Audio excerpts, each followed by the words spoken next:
Сәлеметсіздер ме оқушылар? Мен Қарағанды қаласы нөмір 19 жалпы білім беретін мектептің география пәні мұғалімі Бокаева Мадина Сәбитовна. Сабақтың тақырыбы Қазақстанның топырақ түрлері. Мақсатымыз Қазақстанда топырақ түрлерінің таралуын анықтау. Топырақ атмосфера, литосфера және биосфераның өзара байланысы кезінде түзілетін ерекше табиғи компонент. Палеогеографиялық зерттеулердің деректері бойынша алғашқы жұқа топырақ қабаты 500 миллион жыл бұрын Кембрий дәуірінде пайда болыпты. Бұл кезде әлі өсімдік жамылғысы қалыптаспаған.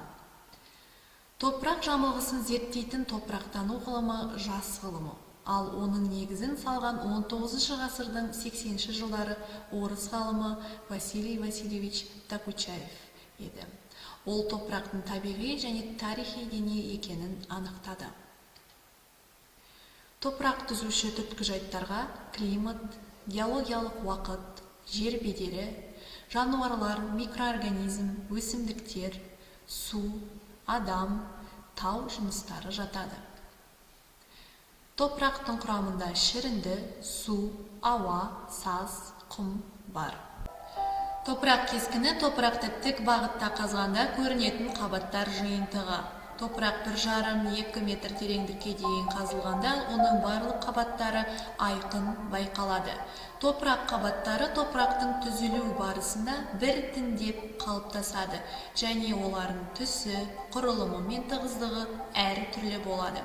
Қабаттар бір-бірімен тығыз байланысады және шартты түрде әріптермен көрсетіледі. Оқушылар суретке назар аударайық, мұнда топырақтың генетикалық қабаттары көрсетілген. Ең үстіңгі қабаты қарашірік қабаты. Бұл қабатта органикалық қалдықтар шіріп, қара шірік түзіледі. Ол топырақтың құнарлылығын арттырады. Одан кейін А қабаты орналасқан, бұл шайылу қабаты. Мұнда жауын-шашын әсерінен еритін минералды заттар төменгі қабаттарға шайылады. Өсімдіктердің негізгі тамыр жүйесі осы қабатта дамиды. Келесі В қабаты орналасқан, жиналу қабаты деп аталады. Жоғары қабаттардан шайылған минералдар, тұздар және темір қосылыстары осы жерде жиналады. Келесі қабат төменгі С қабаттың үгілу қабаты деп аталады. Бұл қабатта аналық тау жыныстарының үгілу өнімдері сақталады. Және ең төменгі қабаты Р қабаты аналық тау жынысы, топырақтың түзілуі осы жыныстың үгілуінен басталады. Жалпы топырақ қабаттарының құрылысы оның құнарлылығына және табиғи жағдайларына тікелей байланысты. Қазақстанның топырақ жамылғысы күрделі және әртүрлі. Топырақ жамылғысының зоналар бойынша таралғаны айқын байқалады. Қазақстанның жазық бөлігі аумағының 86%-ын алып жатыр. Негізінен 3 топырақ зоналарына бөлінеді. Қара топырақты зона, қара қоңыр топырақты зона, қоңыр, сұр қоңыр топырақты зона. Қара топырақты зона Қазақстанның солтүстік шығыс бөлігінде 52 градус солтүстік ендікті қара топырақ алып жатыр. Бұл топырақ түрі Қазақстан аумағының 9,5%-ға жуық аумағында, яғни 25,5 миллион гектарға таралған. Василий Васильевич Докучаев қара топырақты құрамында қара шіріндік көп болғандықтан топырақтың патшасы деп атаған. Сондықтан бұл топырақ жамылғысы елдің басты жер байлығы. Егер қара топырақты қолға алып жайлап елесең, алақанда майлы қара дақ қалады. Бұл құрамында қара шірік мөлшері жоғары топырақ құнарлылығының бірінші белгісі. Келесі зона қара қоңыр топырақты зона. Қара қоңыр топырақты зонасы қара топырақтың оңтүстігінде орналасқан. Бұл орталық Қазақстанның көп жерін, Каспий маңы ойпатының солтүстігін, шығыс Қазақстан облысының жазықтарын алып жатыр. Бұл республиканың оңтүстік дала, тым құрғақ далалы және шөлейтті алқаптарын 96 миллион гектар немесе республика жерінің 34%-ын алып жатқан зона. Келесі зона сұр қоңыр топырақ зонасы.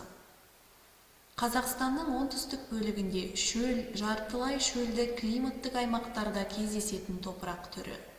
Оның гумусы әдетте төмен 2,0 1,0% аралығы. Бұл мал шаруашылығымен айналысу үшін қолайлы екенін көрсетеді. Сұр қоңыр топырақ республика жерінің 44%, яғни 120 миллион гектардан астам аумақты алып жатыр. Осы топырақ түрі оңтүстіктегі Алатау аймағынан Батыс Сібір ойпатына дейінгі аймақта, сондай-ақ Атырау мен Алтай таулары арасында таралған. Ауданы 235 миллион гектарға Қазақстанның жазық аймақтарында солтүстіктен оңтүстікке қарай мынадай топырақ белдемдері кездеседі. Республиканың қиыр солтүстігін орманды дала белдемі алып жатыр. Негізінен бұл жерлер Батыс Сібір ойпатында орналасқандықтан жер беті жазық, ойпатты, сондықтан орманның шайылған сұр топырағы мен шайылған сілтісізденген қара топырағы тән. Бұл аймақтың топырақтары құнарлы, негізінен жаздық бидай егіледі. Қалған жерлерін орман, шабындық пен жайылымдар алып жатыр. Ауданы 400 мың гектарды құрайды. Келесі биік таулы аймақтың топырағына келетін болсақ, биік таулы аймақтың топырағы республиканың оңтүстік шығысын алып жатыр. Аумағы 37 миллион гектарды құрайды. Республика жерінің 14%. Қазақстанда топырағы мен климаты жағынан ерекшеленетін 4 биіктік белдеу бар. Тау етегіндегі шөлді, далалы белдеу теңіз деңгейінен 450-750 метр, кейбір аймақтарда 300 мың метр биіктікте орналасқан. Тянь-Шань тау етектерінде негізінен сұр, Батыс Тянь-Шань тау етегінде сұр қоңыр, солтүстік Тянь-Шань мен Алтай таулары етектерінде ашық қара қоңыр топырақ таралған. Енді білімімізді бекіту үшін тапсырмалар орындайық. Бірінші тапсырма: берілген сөздерді қолдана отырып топырақ қабаттарының кесіндісін жазыңыз. Шайылу горизонты, қара шірік, аналық тау жынысы, шайынды жиналатын қабат.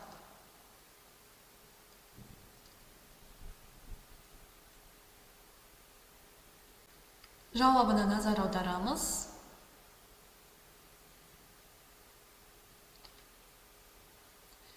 Екінші тапсырма: сандар бойынша топырақ түрлерін анықтаңыз.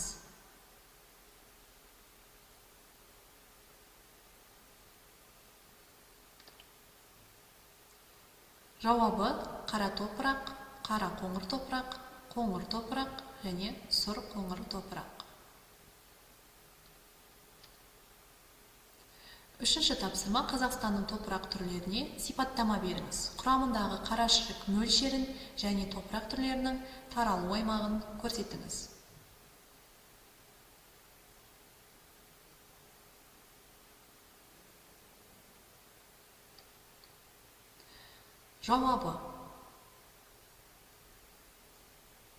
Жауабына назар аударамыз.